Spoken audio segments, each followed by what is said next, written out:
Shalom, selamat pagi Bapak Ibu Saudara, bagaimana kabarnya? Semoga kasih dan anugerah Allah senantiasa menaungi kita semua. Pagi hari ini kita akan kembali merenungkan firman Tuhan. Dan hari ini akan melanjutkan perikop sebelumnya, yaitu dalam Ibrani 7 ayat 11 sampai 28 dengan judul perikop, Kristus adalah imam yang lebih tinggi daripada Harun.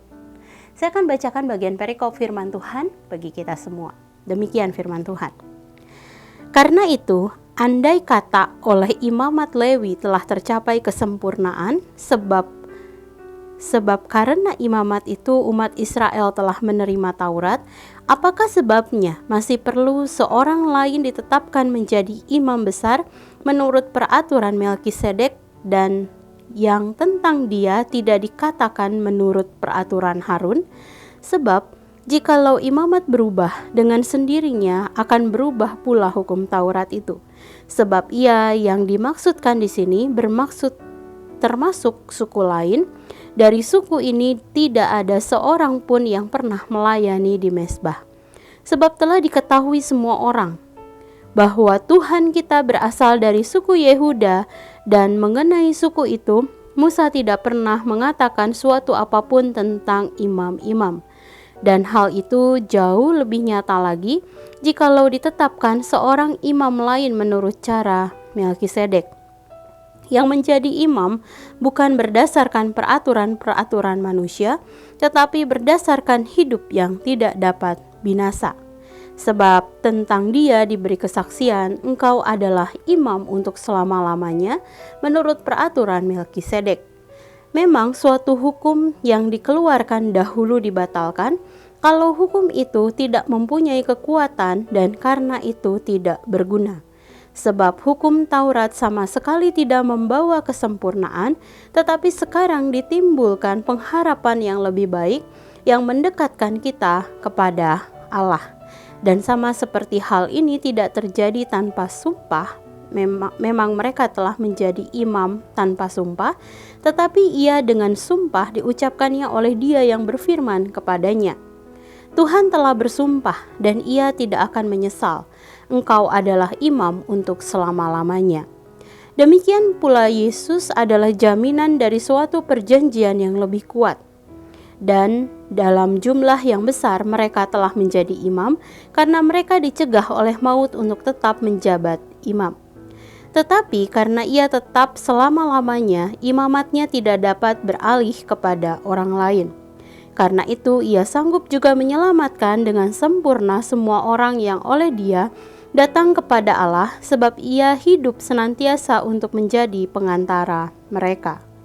Sebab imam besar yang demikianlah yang kita perlukan, yaitu yang saleh, tanpa salah, tanpa noda, yang terpisah dari orang-orang berdosa, dan lebih tinggi daripada tingkat-tingkat surga. Yang tidak seperti imam-imam besar lain yang setiap hari harus mempersembahkan korban untuk dosanya sendiri, dan sesudah itu barulah untuk dosa umatnya. Sebab hal itu telah dilakukannya satu kali untuk selama-lamanya ketika ia mempersembahkan dirinya sendiri sebagai korban. Sebab hukum Taurat menetapkan orang-orang yang diliputi kelemahan menjadi imam besar, tetapi sumpah yang diucapkan kemudian daripada hukum Taurat menetapkan anak yang telah menjadi sempurna sampai selama-lamanya. Bapak Ibu Saudara, dalam bagian ini penulis kitab Ibrani menekankan perihal keimaman Kristus yang lebih tinggi daripada keimaman Harun. Ada dua hal yang membedakan status keimaman Kristus dan Harun, yaitu yang pertama, bahwa Harun ditetapkan sebagai imam berdasarkan aturan-aturan dalam hukum Taurat. Hal ini dapat kita perhatikan di dalam ayat 16a. Harun berasal dari keturunan suku Lewi yang bertugas sebagai imam besar di kemah suci. Hal ini menunjukkan bahwa Harun sebenarnya adalah manusia biasa, sehingga beberapa teolog menggambarkan sifat imam dari suku Lewi sebenarnya memiliki kelemahan atau ketidaksempurnaan dalam melaksanakan tugas sebagai imam besar. Sebab sebagai seorang pengantara antara manusia dan Allah, maka ia haruslah seorang yang tidak bercela. Sedangkan Harun masih memiliki kecenderungan di dalam dirinya sama seperti manusia lainnya untuk jatuh dalam dosa.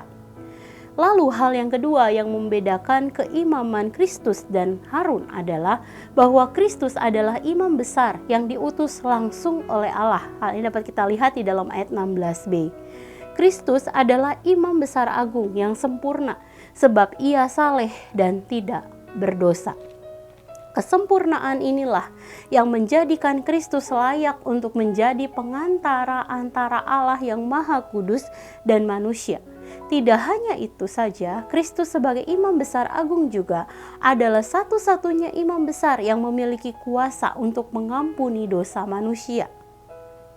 Saudara, dengan mengetahui bahwa kita memiliki imam besar agung yang begitu sempurna serta tidak dapat binasa dan juga memberikan pengharapan dalam diri kita akan pengampunan dosa, keselamatan serta kehidupan yang kekal bersamanya. Pengharapan dalam Kristus ini juga memberikan kepada kita kesempatan untuk mendekat kepadanya dalam kehidupan kita saat ini. Dengan demikian, mari jangan ragu untuk senantiasa datang kepadanya di dalam hadiratnya dalam setiap kondisi kehidupan kita, baik melalui ibadah maupun jam-jam doa kita. Sebab ia adalah imam besar agung yang akan senantiasa mengasihi dan memenuhi semua kebutuhan kita. Saudara, mari sejenak kita merenungkan firman yang baru saja kita dengar. Saudara, sudahkah kita menaruhkan pengharapan kita tentang kehidupan saat ini, tentang keselamatan, bahkan kehidupan kekal kelak kepada Sang Imam Besar Agung kita, Yesus Kristus? Jika belum, atau mungkin saudara sudah tapi belum sepenuhnya, maka mari saat ini kita bersama-sama berdoa. Kita meminta Roh Kudus memberikan kepada kita kekuatan dan kemampuan untuk senantiasa berharap kepada Kristus, Sang Imam Besar Agung kita.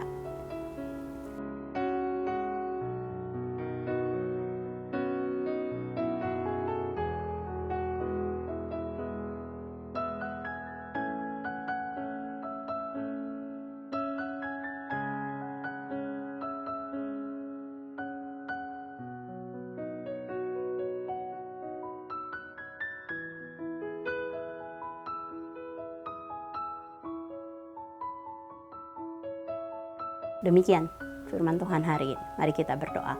Tuhan, terima kasih buat firman yang kembali mengingatkan kami, Tuhan, bahwa kami memiliki Engkau sebagai imam besar agung, Tuhan. Kesempurnaan yang Engkau miliki, Tuhan, memberikan kepada kami jaminan kehidupan yang kekal, jaminan untuk kami bisa menikmati berkat juga saat kami hidup di dunia, Tuhan. Mari Tuhan Allah tumbuhkan pengharapan di dalam diri kami, Tuhan, sehingga kami tidak berharap pada sesuatu yang lain, Tuhan, tentang kehidupan ini, tentang kehidupan yang akan datang. Kami menaruhkan seluruh pengharapan kami kepada Engkau saja.